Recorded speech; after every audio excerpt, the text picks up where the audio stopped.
Prabu Surya Kancana dan Budak Angon Pajajaran bagian 8. Air mata permaisuri.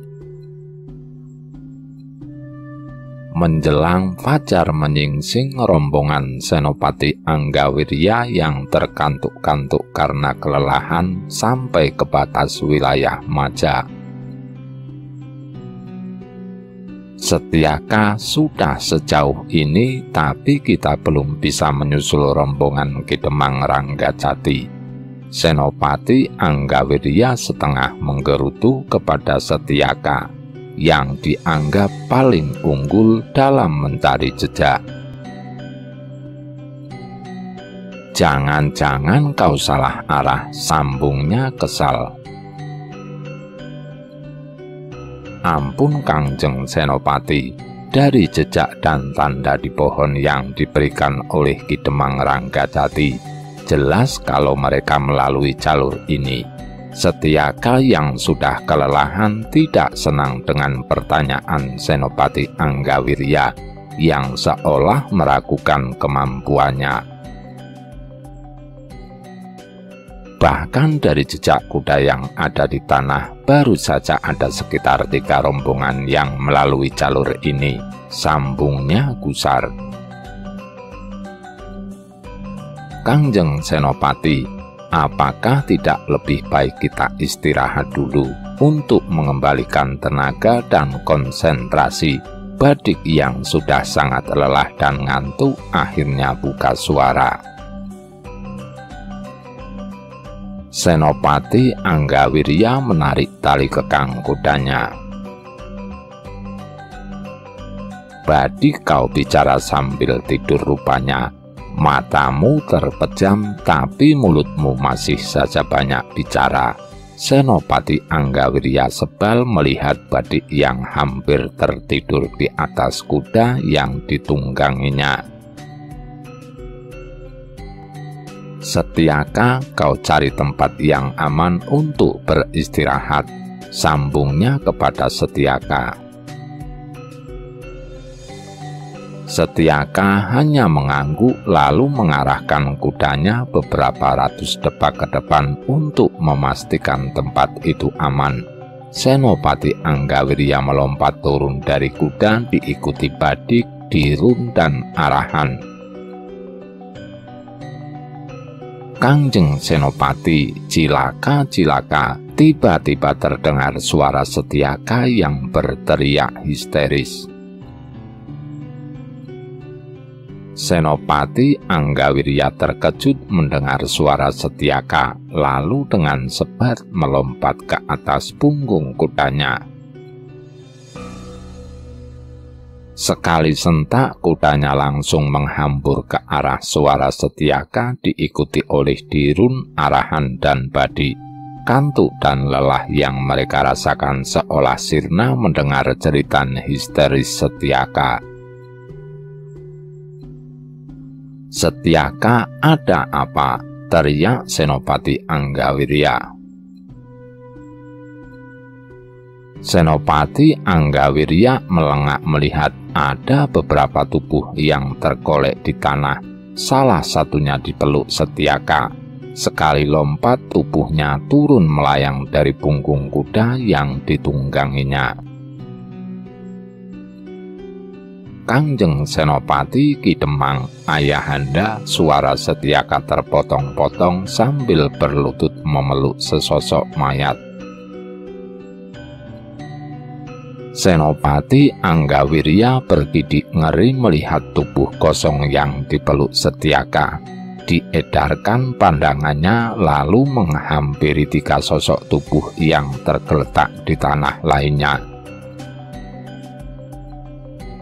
Sementara Arahan, Badik, dan Dirun segera mengangkat ketiga mayat tersebut dan meletakkannya berdampingan di bawah sebuah pohon besar. "Sungguh kejam, perbuatan siapa ini?" desisnya sambil membuang muka melihat salah satu mayat yang kepalanya rengkah. Sementara itu Setyaka melepaskan tubuh yang dipeluknya dan berdiri sambil menghunus goloknya. "Keparat siapa yang berani berbuat kejam kepada ayahku," teriaknya sambil membabatkan goloknya membabi buta. Ternyata yang ditemukan oleh Setyaka adalah mayat Kidemang Ranggajati dan 3 anak buahnya yang tewas di tangan Patih Batara Sang Hyang Hawu. Dan siapa yang nyana kalau Setyaka adalah putra Kidemang Ranggajati? Setyaka yang dilanda amarah dan dendam yang luar biasa akhirnya tidak bisa berpikir jernih. Dengan sekali lompat ke atas kudanya dan langsung memacunya ke arah wilayah Talaga. "Bajingan, aku akan membalaskan dendamku. Rasakan pembalasanku," teriak Setyaka sambil mengacungkan goloknya.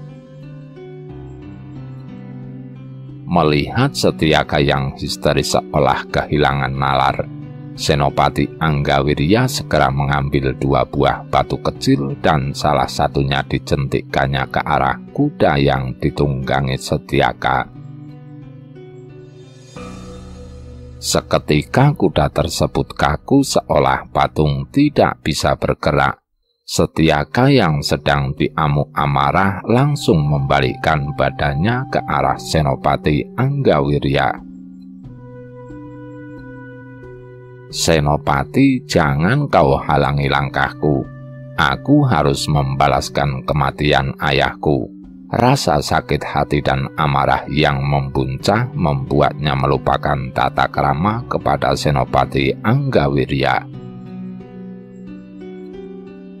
Senopati Anggawirya yang memaklumi amarah Setyaka hanya menggelengkan kepalanya, lalu dijentikkan jari tangan kanannya. Des, jelep, sebuah batu kecil meluncur dengan deras dan menghantam urat leher Setyaka yang tidak sempat menghindarinya. Setyaka pun kaku mematung di atas kudanya, yang juga kaku tidak bergerak. Setelah memastikan Setyaka tidak bisa bergerak, Senopati Anggawirya memerintahkan Dirun, Arahan, dan Bade untuk mengurus keempat mayat tersebut. "Kalian urus keempat mayat itu dan kuburkan dengan layak," ujarnya pelan. Sementara itu menjelang petang di Kutamaya, sepanjang jalan mendadak gaduh karena kedatangan Patih Batara Sang Hyang Hawu bersama Jantaka dan Sakuntala mengawal seorang perempuan berpakaian ringkas seperti laki-laki.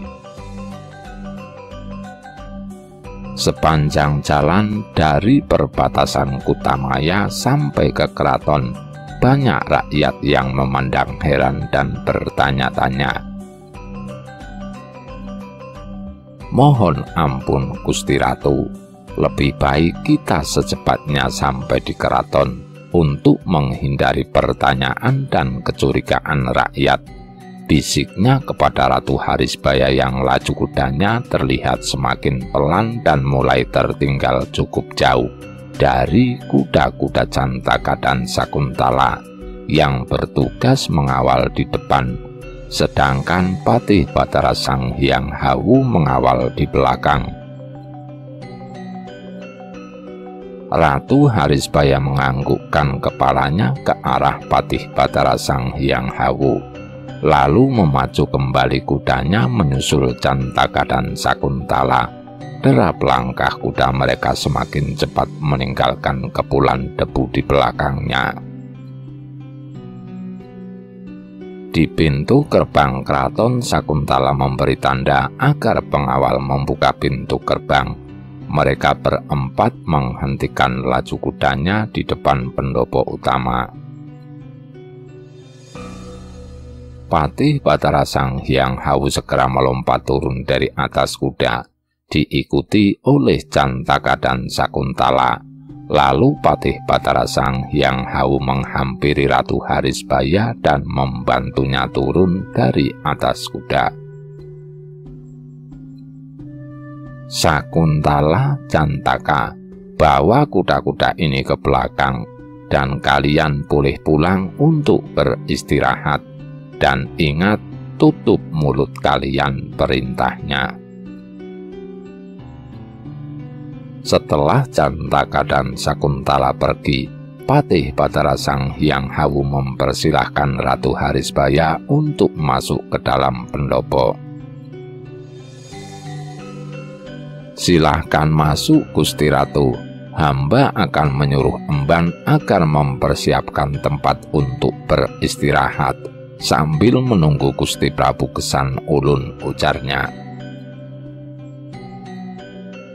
Ratu Harisbaya sejenak merasa canggung, namun dikuatkan hatinya dan masuk ke dalam pendopo, diikuti Patih Batara Sang Hyang Hawu, sambil memerintahkan salah satu pengawal pendopo untuk memanggil emban. Tak lama seorang emban yang cukup berumur tergopoh-gopoh masuk ke dalam pendopo dan langsung berlutut di hadapan Patih Batara Sang Hyang Hawu. "Ampun Gusti Patih, hamba menghadap dan siap menerima perintah," ujarnya sambil merangkapkan kedua tangannya. "Ah emban, tolong kau bawa tamu agung ini ke Keputren dan layani segala kebutuhannya dengan baik." Patih Batara Sang Hyang Hawu memerintahkan emban tersebut untuk melayani Ratu Harisbaya. "Dan ingat, jangan sampai membuatnya kecewa," sambungnya tegas.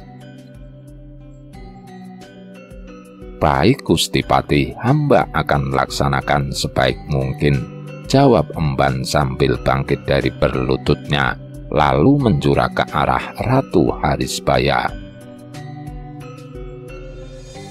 "Gusti Putri, silahkan ikuti hamba," ujarnya kepada Ratu Harisbaya. Ratu Harisbaya mengikuti langkah emban yang akan membawanya ke Keputren khusus tamu-tamu negara. Sepeninggal emban dan Ratu Harisbaya, Patih Batara Sang Hyang Hawu bangkit dari duduknya, lalu berjalan ke halaman pendopo. Ditengadahkan wajahnya menghadap langit yang mulai redup menyambut kedatangan malam. "Rencanaku berhasil. Akan kuhancurkan Kesultanan Cirebon sebagai pembalasan atas runtuhnya kerajaan Pajajaran," batinnya sambil menahan haru yang luar biasa, mengingat bagaimana Gusti Prabu Surya Kancana dihinakan oleh Kesultanan Banten yang dibantu oleh pasukan dari Kesultanan Cirebon. "Kakang Patih, siapa yang kau bawa? Di mana Kakang Prabu Gesan Ulun?" Patih Batara Sang Hyang Hawu tersentak dari lamunannya, karena tiba-tiba suara seorang perempuan terdengar dari arah pendopo. Bergegas berjalan kembali ke arah pendopo yang mana di dalam sudah berdiri tegak Permaisuri Nyimas Gedengwaru. Setelah menjura ke arah Nyimas Gedengwaru, Patih Batara Sang Hyang Hawu menjawab, "Ampun Gusti Permaisuri, hamba haturkan sembah hormat hamba." Gusti Prabu Gesan Ulun memerintahkan hamba untuk berjalan lebih dulu karena harus mengawal tamu istimewa, sambungnya sambil menunduk. "Tamu istimewa seorang putri cantik. Siapa dia sebenarnya Kakang Patih?" Permaisuri Nyimas Gedengwaru rupanya sudah mengetahui kedatangan Ratu Harisbaya. Ampun Gusti Permaisuri, hamba tidak berani menjawabnya. Lebih baik menunggu Gusti Prabu Kesan Ulun, jawabnya pelan. Permaisuri Nyimas Kedengwaru mengerutkan kedua alisnya. Hati kecilnya sudah bisa merasakan ada sesuatu yang tidak baik. Namun sebagai seorang permaisuri yang berbudi pekerti tinggi, Nyimas Kedengwaru mencoba meredam kepenasarannya. Baiklah Kakang Patih, aku bisa memahami. Aku akan tunggu kedatangan Kakang Prabu Kesan Ulun, ujarnya lirih. Sultan Panembahan mengepalkan kedua tangannya dengan gigi bergemelutuk menahan amarah yang mempuncak. Patih Arya Teja yang duduk di sampingnya tampak wajahnya legam membesi. Sementara di hadapan mereka duduk bersimpuh Senopati Anggawirya yang baru saja melaporkan hasil penelusuran keberadaan Ratu Harisbaya. Senopati, aku merasa kecewa sekali. Bukan Harisbaya yang kau bawa, tapi malah mayat Ki Demang Ranggajati yang kau temukan. Suara Sultan Panembahan bergetar. Ampun Kangjeng Sultan, ampuni hamba yang gagal melaksanakan tugas, jawab Senopati Anggawirya sambil menundukkan kepalanya dalam-dalam. Kau layak dihukum berat Senopati, tapi ujar Sultan Panembahan terputus lalu menarik nafas panjang. Aku akan pikirkan nanti hukuman untukmu Senopati. Sekarang yang lebih penting adalah menemukan dan menghukum yang telah menculik Harisbaya dan membunuh Ki Demang Ranggajati. Sambungnya sambil melirik ke arah Patih Arya Teja. Betul Kanjeng Sultan, kita harus secepatnya menemukan mereka yang telah mengotori kehormatan Kesultanan Cirebon. Patih Arya Teja menimpali. Senopati Anggawirya tidak berhasil mengetahui siapa yang menculik Harisbaya dan membunuh Ki Demang Ranggajati. Menurutmu bagaimana Patih Arya Teja? Sultan Panembahan bertanya kepada sang patih. Ampun Kangjeng Sultan, hari ini hamba menerima laporan dari telik sandi kita yang berada di Kutamaya, bahwa kemarin sore Patih Batara Sang Hyang Hau bersama dua petinggi prajurit Sumedang Larang datang membawa seorang perempuan berpakaian ringkas seperti laki-laki.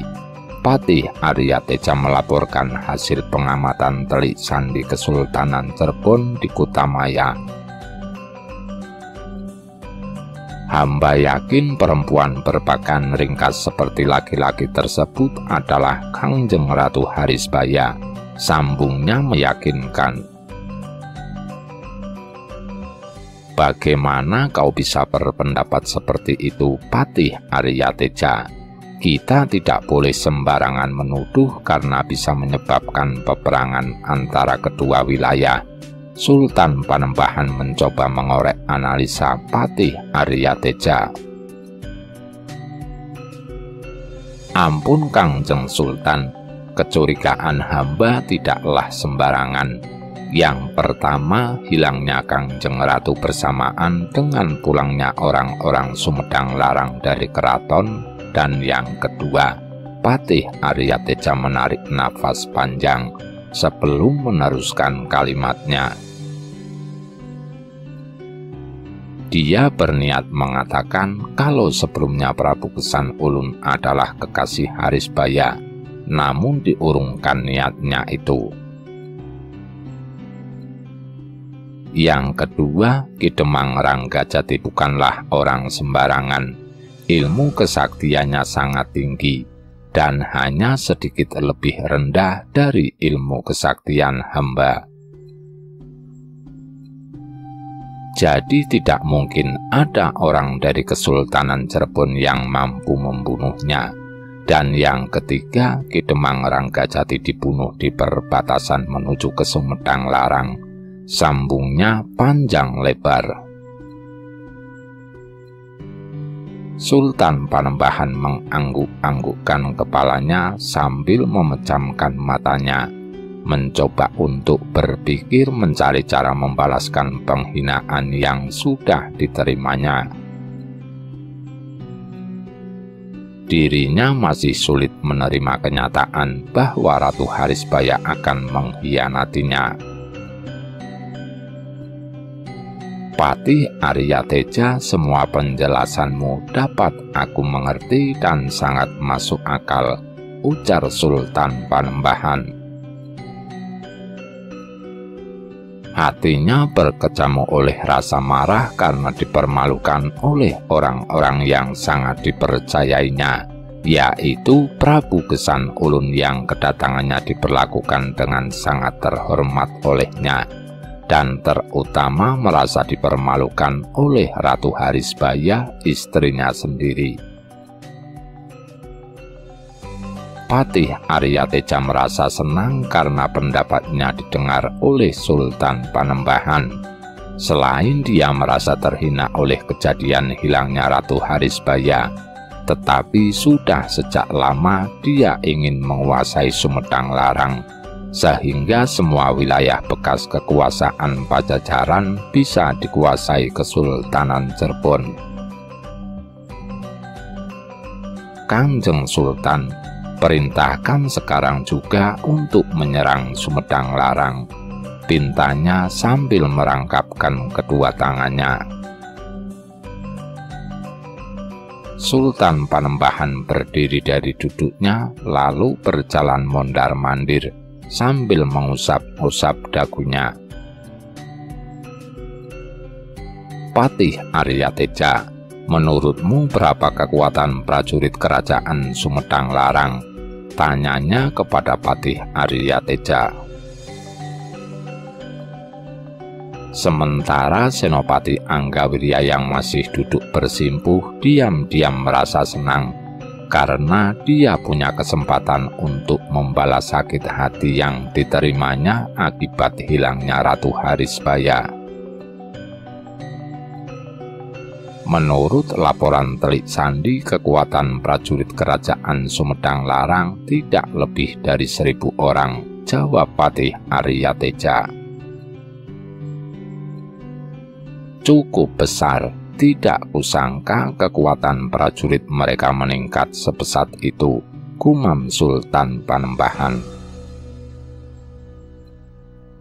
Betul Kangjeng Sultan, mereka agresif membangun kekuatan sejak kedatangan 4 Kandaka Lantai dari Pajajaran, Patih Arya Teja menambahkan. Patih Arya Teja, 2 hari dari sekarang pimpin 2.000 pasukan kita ke perbatasan Maja. Dan kau Senopati Anggawirya, besok pagi bawa 500 orang prajurit menemui penguasa di sekitar Maja dan minta mereka membuka perbatasan untuk prajurit kita yang akan masuk. Jika mereka menolak, kau tahu apa yang harus dilakukan. Perintah Sultan Panembahan kepada Patih Arya Teja dan Senopati Anggawirya. Senopati, selanjutnya kau tunggu pasukan Patih Arya Teja di perbatasan dan minta tambahan 500 prajurit untuk menyerang ke kerajaan Sumedang Larang. Sementara Patih Arya Teja, kau pimpin 1.500 pasukan di perbatasan untuk berjaga-jaga jika Senopati Anggawirya terdesak. Sambungnya memberi perintah khusus kepada Senopati Anggawirya dan Patih Arya Teja. Baik Kangjeng Sultan, hamba akan melaksanakan semua titahmu. Patih Arya Teja dan Senopati Anggawirya menjawab hampir bersamaan. Sementara itu di keraton kerajaan Sumedang Larang, tepatnya di dalam kamar keputren utama tempat tinggalnya Permaisuri Nimas Gedengwaru. "Kakanda Prabu, apa yang kau lakukan itu sangat tidak patut. Membawa lari istri orang, apalagi istri kerabat sendiri. Ini aib yang sangat besar dan sangat tercela," isak Permaisuri Nimas Gedengwaru di hadapan Prabu Gesan Ulun. "Kakanda Prabu boleh saja memperistri siapapun. Aku tidak akan melarang. Tapi kenapa harus istrinya Kakang Sultan Panembahan?" Sambungnya tidak bisa menerima apa yang telah dilakukan oleh Prabu Gesan Ulun. Prabu Gesan Ulun menarik nafas panjang, lalu berdiri dari duduknya dan menghampiri Permaisuri Nimas Gedengwaru yang duduk tidak jauh darinya. Dengan penuh kasih sayang diusapnya kepala permaisurinya itu. "Dinda, aku harap kau bisa memaklumi yang sudah terjadi dan menerima Harisbaya sebagai istri keduaku," ujar Prabu Gesan Ulun tidak mau berpanjang lebar. "Kakanda Prabu, apakah kau sudah memikirkan semua akibatnya? Aku yakin Kakang Sultan akan marah besar dan mungkin akan menyerang kita." Nimas Gedengwaru bertanya lirih. Dia sudah tahu bahwa tidak mungkin merubah kehendak Prabu Gesan Ulun. "Dinda jangan khawatir, semuanya sudah diatur supaya tidak ada yang tahu atas kejadian ini, dan kuharap Dinda bisa menutup rapat hal ini supaya jangan bocor keluaran." Prabu Gesan Ulun menenangkan permaisurinya Nimas Gedengwaru. Permaisuri Nimas Gedengwaru tidak lagi menjawab. Wajahnya dibenamkan di atas kedua lengannya di atas meja. Hatinya khawatir dan malu bukan kepalang, membayangkan akibat yang akan terjadi, karena dia yakin suatu saat rahasia ini pasti akan diketahui oleh Kesultanan Cirebon. Selain masalah dengan Kesultanan Cirebon, hatinya juga sangat teriris, bukan karena Prabu Gesan Ulun akan menikah lagi, tapi kenapa harus Harisbaya? Ia sudah mendengar tentang hubungan percintaan Prabu Gesan Ulun dengan Harisbaya di masa lalu. Hati Prabu Gesan Ulun pasti akan lebih condong ke Harisbaya daripada ke dirinya. Prabu Gesan Ulun meninggalkan Permaisuri Nimas Gedengwaru yang masih menelungkupkan wajahnya di atas meja. Prabu Gesan Ulun sudah tidak sabar ingin menemui Ratu Harisbaya. Diarahkan langkahnya ke Kaputren Khusus Tamunegara. Bersambung nuwun.